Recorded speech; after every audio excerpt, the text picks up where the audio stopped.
السلام علیکم ورحمۃ اللہ وبرکاتہ۔ حضرت عبداللہ بن عباس رضی اللہ عنہ سے مروی ہے کہ نبی کریم صلی اللہ علیہ وسلم جب کسی مریض کی عیادت کے لیے تشریف لے جاتے تھے تو اس کے سر کے قریب بیٹھ جاتے اور 7 مرتبہ یہ دعا دم کرتے: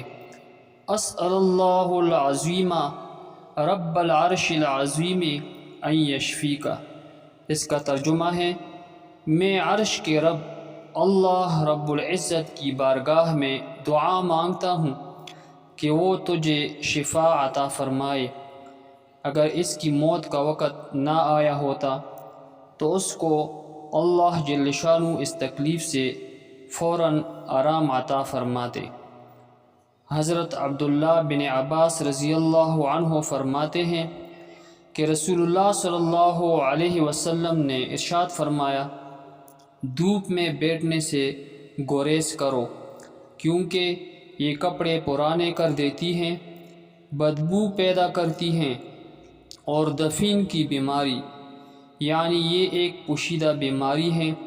جس کے ظاہر ہونے سے تکلیف بڑھ جاتی ہیں،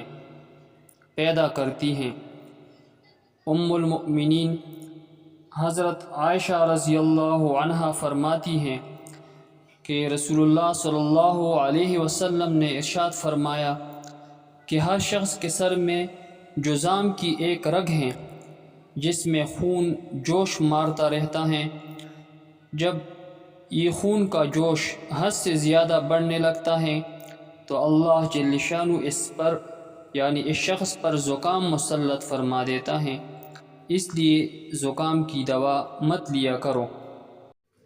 اسی طرح ایک دوسری حدیث میں آیا ہے کہ جب کسی آدمی کے جسم میں کسی بھی جسم کے حصے میں درد ہو تو اس کو چاہیے کہ 7 مرتبہ اس دعا کو پڑھ کر اس درد کی جگہ پر دم کرے: اعوذ باللہ وقدرتہ من شر ما اجد واحاذر۔ اس دعا کو 7 مرتبہ درد والی جگہ پر دم کرے تو اللہ جل شانہ اس کو اس دعا کی برکت سے صحت عطا فرمائیں گے۔